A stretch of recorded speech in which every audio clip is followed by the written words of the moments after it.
Good morning. It's January 9th, and this is To My Liberal Friends. Well, Joe Biden loves to tell everyone that he is the union president. He caters to them at every move, and we all saw him join auto workers on the strike line. He does this because he needs their votes and he needs the union campaign money. But make no mistake, union leaders are about one thing, and that is getting more money and more benefits for their members. I understand that, and the public should understand that as well. Now, there are going to be times when the demands of the union's leadership are positive, and there are going to be times when it's adverse to the needs of the public. We all saw this during the pandemic when the teachers' union leader, Randi Weingarten, insisted that the schools be closed and remain closed even in the face of strong evidence that it was harming students and closing them was not protecting their health. Ms. Weingarten coordinated with the Biden White House and the CDC to ensure policies emanating from both of these bodies were in sync with the demands she was making. We had emails being shown between her office and those two organizations showing the coordination. Then we finally had to reopen the schools. Ms. Weingarten pretended she never wanted them closed. Now that the holiday season has passed, I'm sure that thousands of Americans traveled by air to visit relatives and go on vacation. They also experienced extremely high airfares, and they may be wondering why the prices have continued to go up with no rest. Well, I can give you a hint at one of the major reasons for those high fares: the Airline Pilots Union. The genesis of this problem goes back to 2009 and the Colgan Air crash in Buffalo. In that crash, all 49 passengers and crew members died. I got heavily involved in this issue because at the time, Embry-Riddle University was a client of mine.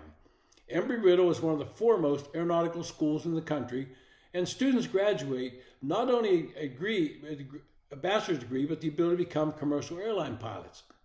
Up until that time, a pilot needed 250 hours of flight experience to be licensed to fly U.S. passenger and cargo planes. But we were in a recession at that time, and air traffic was down, and airlines were laying off pilots. Enter the Pilots Union.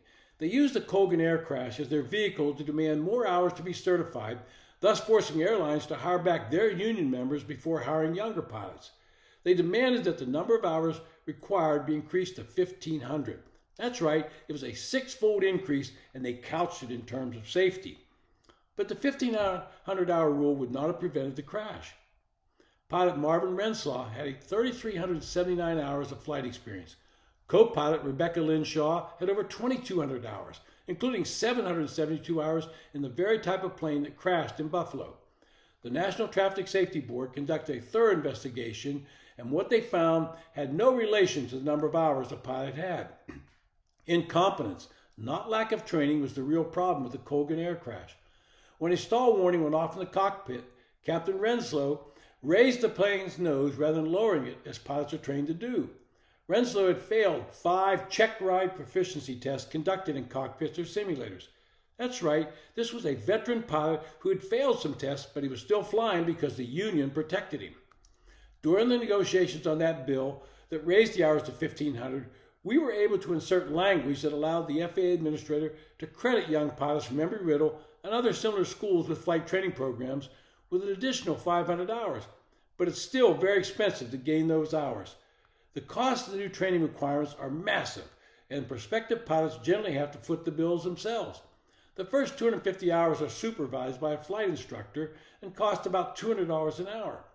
The next 1,250 hours of training don't require an instructor, but they still cost at least $150 an hour in a single-engine plane.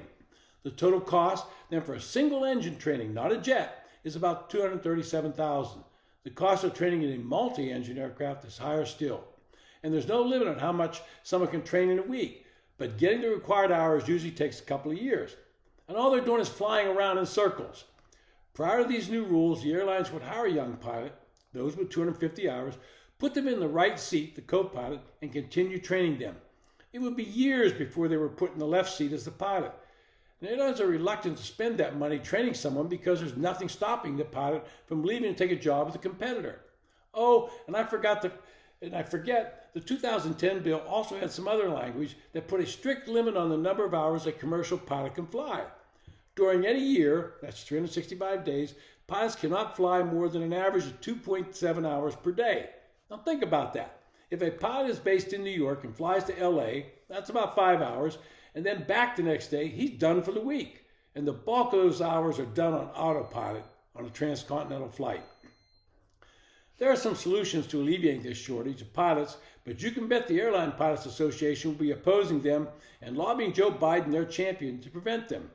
Senators John Thune and Kyrsten Sinema have proposed an enhanced qualification program that would allow flight simulators to count toward 250 hours of flight time.